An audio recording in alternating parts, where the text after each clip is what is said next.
SER Podcast. Hola, soy Javier Ruiz y esto es Hora 25 de los negocios. Hoy, la inflación se dispara. Los precios de los alimentos se desbocan. Esta es la preocupación internacional. 6 months ago, probably we would have been talking about just inflation. People say inflation has peaked. Even though inflation is high in major economies Y around esto the es world, lo que está ocurriendo. Inflación e inflación e inflación en todos los frentes internacionales y también en el doméstico. La inflación se dispara al 6,1%. Segundo mes consecutivo y segundo mes de subidas del 0,2 cada mes. Tenemos un problema de control de precios. Y es que los alimentos están absolutamente desbocados y la electricidad también disparada. Y tenemos además una batalla política, con el gobierno hoy intentando minimizar la noticia. Son 2 décimas respecto al mes anterior y lo importante es que nuestro dato de inflación, nuestro dato de control de los precios es mejor que el que se está produciendo en la zona euro. Esperemos que esa tendencia y se con vaya la oposición intentando exagerar esa cifra. Juan Bravo. Llevamos subidas en el año 2021, llevamos subidas en el año 2022 y de nuevo seguimos subiendo en el año 2023, ¿no? Y parece que la situación no solamente no apunta mejor, sino que si cogemos la subyacente, que es la que más alta tenemos en Europa y la más alta en la estadística, la serie histórica, nos hace ver que la situación no solamente no mejora, sino que está empeorando. Y sin duda tenemos un problema, sin duda hay un problema de control de precios.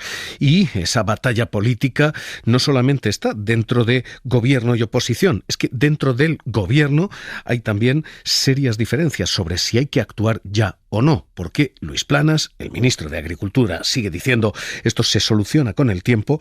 Yolanda Díaz sigue diciendo con el tiempo estaremos todos muertos. El Gobierno de España está actuando y está actuando bien, pero creo que tiene que hacer más. Los precios que hemos conocido hoy indican que las medidas que hemos adoptado son insuficientes y no sirven para el objetivo que tenemos fijado. Creo que el Gobierno de España sí tiene que dar un paso adelante y tomar medidas que en el caso de la cesta de la compra tienen que ver con la actuación de los márgenes empresariales, favorecer una cesta de la compra con 20 productos de calidad, salubres, que además sean rotatorios. Así que ahora mismo este es el dato, 6,1%, y esta la batalla política despejada ya, hablemos de la económica. Porque lo que hay muy evidente, Jordi Fábrega, ¿qué tal? Muy buenas noches. Hola, buenas noches. Es que lo que se decía que estaba bajo control, los alimentos no lo están, lo que se decía y se esperaba que estuviera bajo control, la electricidad tampoco. No, los datos que hemos conocido hoy desvelan 2 cosas. Una es que la inflación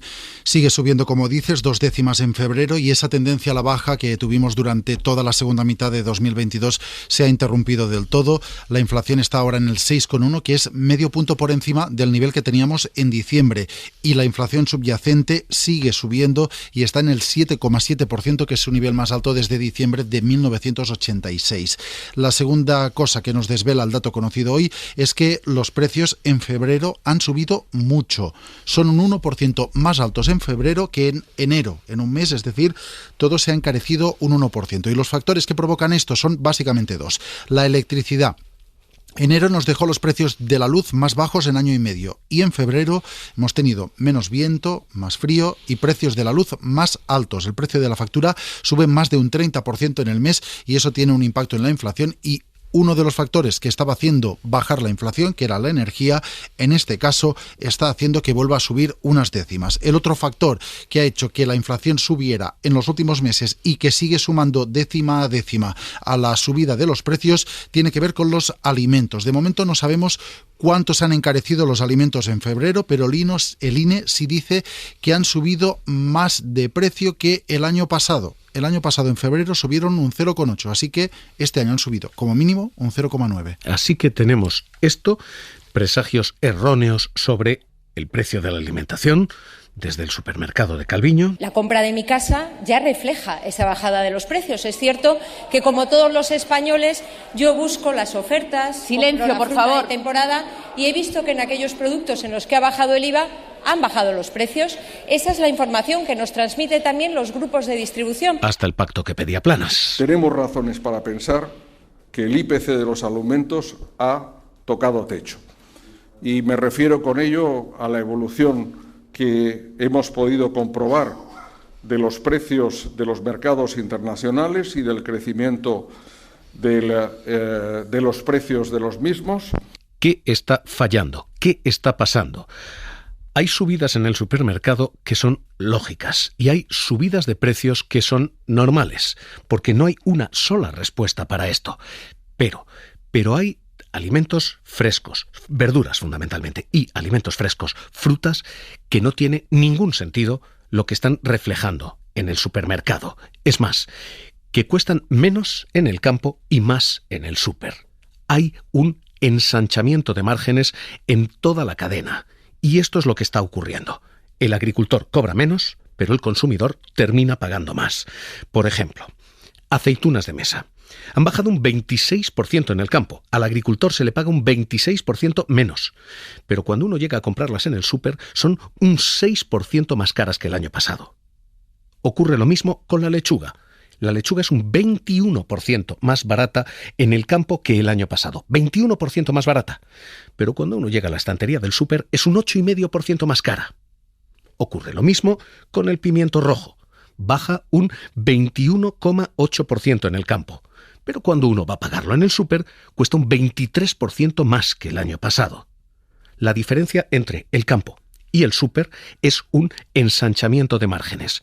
No es solo costes. Así que es evidente que la cadena está fallando. Y es evidente, y eso es lo que señalan los agricultores, que está fallando en los últimos eslabones. Posiblemente en la distribución, porque si uno coge la cesta de la compra con verduras y frutas, con acelgas, ajo, berenjenas, fresones, plátanos, como media todo eso, esa cesta ha bajado un 15,9% sus precios. Pero en el súper cuestan un 3% más. Así que los agricultores están diciendo literalmente esto. Ojo a los supermercados, alguien se está haciendo rico, dice Lorenzo. Ahí hay alguien que está ganando mucho dinero sin hacer prácticamente nada. Seguramente porque hay demasiado intermediario y no hay una relación que debería haber más directa desde la gran distribución con las cooperativas o con los propios agricultores, ¿no? Los alimentos de origen a destino, de campo a estantería, tenían un margen de beneficio el año pasado del 288%. Este año es de casi el 400%. El año pasado era del 288, para ser exactos, este año es del 397%. Así que se señala a una distribución que dice, nosotros no estamos siendo, esto es algún eslabón inferior de la cadena. Quiero decirles que todos estamos de acuerdo en que es un problema de la cadena y no de un eslabón en concreto, y que es un problema derivado del incremento de costes que estamos teniendo por una circunstancia muy excepcional que ya se han mencionado. Además, este incremento de costes se está haciendo un esfuerzo por parte de todos los eslabones de la cadena para absorber parte de ellos. Por lo tanto, nos está trasladando el 100% de los incrementos de coste al consumidor. Ahí, ahora mismo, tenemos un enorme misterio. ¿Cómo es posible que los alimentos cuesten menos, pero nosotros terminemos pagando los demás? Y hay al menos no uno, sino 3 argumentos fallidos del gobierno para no hacer nada. Tres errores o falacias.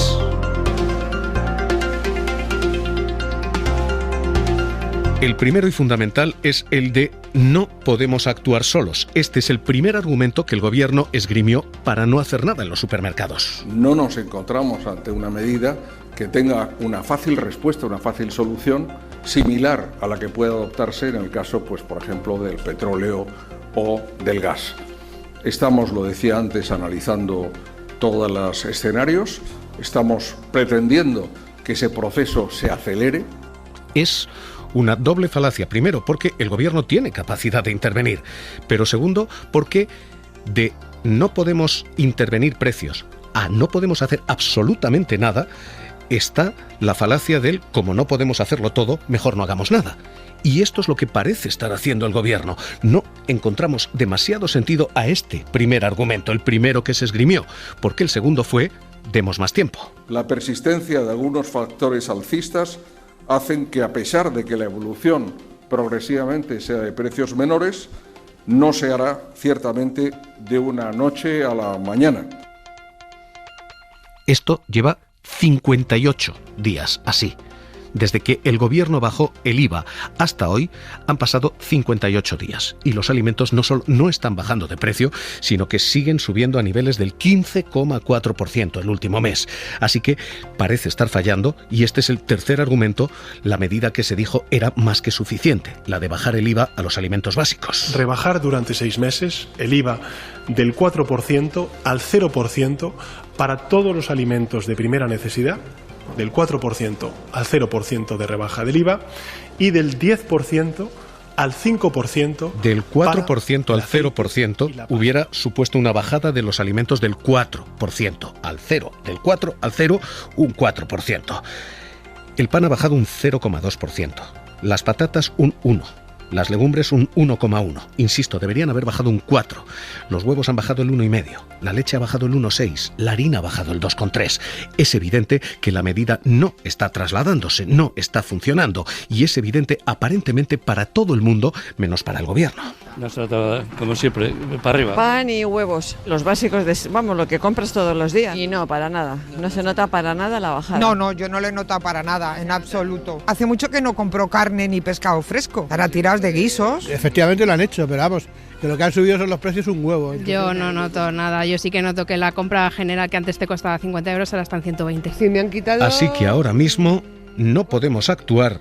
Sigamos esperando. Y esto funciona, son 3 argumentos que están haciendo aguas.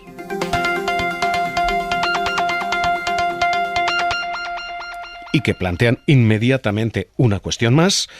Ignacio Conde Ruiz, catedrático de Análisis Económico, subdirector de FEDEA. ¿Qué tal? Muy buenas noches. Hola, buenas noches. Y es, ¿qué hacemos? ¿Cómo se contiene esto ahora? Bueno, digamos que tendríamos que un poco separar la subida de precios que son debidas, por así decir, pues desde que se recoge el alimento, por ejemplo, en la agricultura, hasta que luego hay que transportarlo, procesarlo. Si la subida de precios tiene que ver pues con una justificación porque hay un aumento de los costes, en este caso lo único que podrías hacer allí pues sería ayudar a las familias, pues seguramente las que peor lo están pasando, ¿no? Pues para poderles aliviar un poco el coste de la cesta de la compra, ¿no? Si lo que está ocurriendo, por el contrario, es que hay en algún eslabón, pues que alguien está aprovechando la situación para aumentar los márgenes empresariales, Javier, aquí hay que tener en cuenta que si esto está ocurriendo, tiene que estar ocurriendo de una forma coordinada entre los distintos supermercados, porque tú puedes tener un supermercado y yo tengo otro supermercado, si yo decido no bajar el IVA y aumentar mis márgenes empresariales y tú no, los consumidores directamente deciden a comprarte a ti en lugar de a mí, y por lo tanto digamos que esto sería la solución aquí, es que esto es un delito. Entonces, aquí lo que tienes que tener en cuenta es que una vez que tengas identificado que la subida de precios es aumento de márgenes empresariales, yo creo que es allí donde tendría que estar actuando la Comisión Nacional de la Competencia, que imagino que lo estará analizando y imagino que estará pendiente de saber qué están haciendo los distintos supermercados, porque sabemos que eso no está permitido, ¿no? Si ese argumento tuviera respaldo económico o cifras detrás, el problema que tenemos es que el gobierno fió todo aquello a una estrategia que llamó Name and Shame y hemos publicado algunos medios de comunicación, este lo ha hecho, los supermercados que han subido precios, hasta que se cortaron las series y desde entonces hasta hoy ya no sabemos quién más está subiendo precios, porque ni siquiera las asociaciones de consumidores que lo hacían, la OCU por ejemplo, han seguido publicando aquello. No tenemos una sola cifra, estamos navegando a ciegas. Por eso le pregunto, ¿qué hacemos? Para empezar, por ejemplo, publicar algo, un indicador del Ministerio de Agricultura de qué supermercados suben más y cuánto. Para empezar, esto es una medida que creo que sería útil, ¿no? Sobre todo si se hacía antes, no sé por qué no han dejado de hacer. Pero yo creo que en España lo que haría falta es tomarse en serio lo que sería un observatorio de márgenes empresariales. Es decir, deberíamos tener un lugar donde si uno se pudiera ver exactamente qué está pasando con los márgenes empresariales, a nivel muy microeconómico, a nivel muy sectorial, prácticamente utilizando información que sabemos que existe, que tiene la agencia tributaria, sabemos que tiene el Banco de España con la central de balances, y sabemos, la Contraloría Nacional también nos da cierta información. Pero lo que ocurre es que en España no tenemos este observatorio y, por lo tanto, yo no sé exactamente qué está pasando con los márgenes. Es verdad que a nivel agregado puedo pensar que están subiendo, porque se ve un poco con la Contraloría Nacional, pero esta información existe y, por lo tanto, yo creo que algo que sería muy útil sería pues generar este observatorio de márgenes, tuvieras toda la información detallada y donde participara el Banco de España con su central de balance, la agencia tributaria, con información precisa de ingresos y gastos y de costes de las empresas, y que estuviera también metido ahí la competencia, es decir, la Comisión Nacional de la Competencia para ver qué pasa, también el Ministerio de Economía, y que además pues esto se pudiera consultar también con los interlocutores sociales, con los empresarios y los representantes de los trabajadores a la hora de hacer una negociación colectiva, el famoso pacto de rentas que estamos hablando, que va siempre a ciegas en el eslabón de los márgenes, porque en cambio la otra pata, que son los salarios, eso sí que se mide bien, eso sí que sabemos que no están causando la inflación, porque está todavía subiendo los salarios muy bajo, ¿no? Y hay una propuesta desde aquí. Yo pienso que un sitio donde se podría colocar este observatorio sería el Consejo Económico y Social, donde ahí están los sindicatos, están los empresarios, tiene un buen servicio técnico. Es cierto que yo soy consejero allí y por lo tanto puede ser parte, pero yo creo que sería muy útil porque al final es una herramienta que te da transparencia, que te permite ver las cosas, y luego también podría ser una herramienta útil para ser utilizada por los interlocutores sociales cuando están negociando con las empresas la subida de salario. Totalmente. Lo cierto es que en España esto no existe. Este observatorio de márgenes no existe y vamos a ciegas, y como tú bien dices, Javier, es que vamos mirando de aquí y allá, pero eso no es una forma seria de ver exactamente qué es lo que está pasando. Hay, a partir de aquí, y visto el problema, planteada esa posible solución, visto todo esto, una implicación, y es si los precios siguen estando como están, los tipos van a seguir estando como están, o peor. De hecho, hoy la todavía ministra de Industria pedía al Gobierno, pedía al Banco Central Europeo que subiera los tipos todavía más, decía esto. La bajada del IVA de los alimentos se tiene que producir en los próximos meses. Es algo que también estamos viendo a nivel europeo, como desde el Banco Central Europeo, que es el que tiene también un mandato de controlar la inflación, nos tiene que ayudar también a que estos precios, efectivamente, sobre todo los vinculados a la alimentación, que ahora mismo están contenidos, se han moderado, desde luego tengan una bajada sustancial. Que el Banco Central Europeo nos ayude. El Banco Central Europeo nos puede ayudar dando un poco más de soga, porque subiría los tipos de interés todavía un poco más, y eso está teniendo un efecto de freno económico importante. De hecho, eso es previsiblemente lo que va a seguir haciendo, porque la inflación en España estaba en el 5,9, está en el 6,1. La inflación en Francia estaba en torno al 6,9, está en el 7,2 hoy. Es el nivel más alto desde 1999, desde que se lanzó el euro. Hoy todos los temores han sido, cuando se han publicado los datos de España y de Francia, que los tipos de interés suban más, otro medio punto más, y sigan altos mucho más. Keeping interest rates at restrictive levels will over time reduce inflation. Como prometía Christine Lagarde, diciendo que eso terminará bajando los precios. Ignacio Conde Ruiz, vamos a otra subida de tipos de medio punto y vamos a sostener los tipos en el 4% aproximadamente, el Euribor, durante un año, durante dos. Bueno, digamos que ese es un poco el riesgo, ¿no?, al que nos estamos enfrentando, porque el Banco Central Europeo es verdad que solo tiene una forma de afectar a los precios, que es meter recesión en la economía. Por lo tanto, nos gustaría que lo hiciera el menos tiempo posible, pero ellos ya lo han advertido.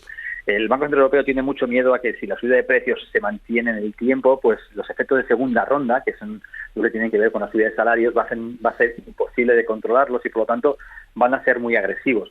Yo diría, Javier, que un poco yo esperaría también al mes de marzo, que es el mes donde todo el mundo espera que a partir de allí, que fue el mes, si te acuerdas, del escalón de la subida, ¿no?, de la energía con el inicio de la guerra el año pasado, que empecemos a ver cómo la inflación se contiene, y el escenario un poco que valoran todos los organismos que yo al menos he mirado es que se subirá un poco más, medio punto más, quizás medio puntillo más, para quedarse estables ahí en esa subida alta, y lo ideal sería pues que se estabilizaran los precios, porque en el momento que estén estabilizados ya no tiene sentido. O sea, el Banco Central Europeo empezaría otra vez a bajar los precios, pero efectivamente ese es el gran riesgo de este año, ¿no?, que el Euribor ya ha subido muchísimo en tan solo un año, y esto tarda en trasladarse a las familias, porque te lo van subiendo cuando toca revisión de la hipoteca, y claro, todavía creo que solo un tercio de las personas o de las familias con hipoteca han visto la subida, y esto lo vamos a empezar a ver como tarda casi un año, incluso puede ser un poco más en trasladarse completamente, ¿no? Y claro, es verdad que esto es una receta muy dura, pero es la única herramienta que tiene el Banco Central Europeo para intentar controlar la estabilidad de los precios, y esa es su función, es decir, ellos no engañan a nadie, ellos los han creado para esto, y eso es lo que van a hacer. Por lo tanto, es muy importante ver qué va a pasar en el mes de marzo, que yo espero que esperamos que se empiece a contener, ¿no?, porque se quita el escalón de la guerra, pero claro, los datos de hoy de España, que era, como por así decir, el alumno más aventajado, y también sigue haciéndolo mejor que la media, yo creo, pues claro, es una mala noticia. Catedrático de Análisis Económico, subdirector de FEDEA, Ignacio Conde Ruiz, un placer, como siempre, escucharle aquí en Hora 25 de los Negocios. Un abrazo. Un abrazo fuerte. Hoy esta es la propuesta, observatorio, datos, luz al gobierno y el temor, más subidas al Banco Central Europeo en la calle. Mientras esto. Está todo carísimo. Cuando quiero comprar producto fresco me sale muchísimo más caro. Muchísimo, sí, tanto lo que es fruta como pescado sobre todo. A mí me parece un disparate los huevos que estén a ese precio, que son esenciales en una casa. 6,1% suben los precios, con la alimentación subiendo todavía más. Que no lo percibo. Y cuando voy a la panadería... Hora 25 de los negocios, seguimos.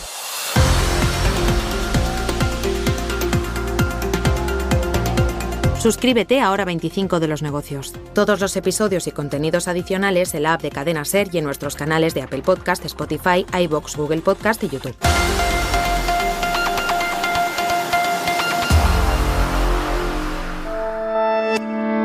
Cadena SER. La radio.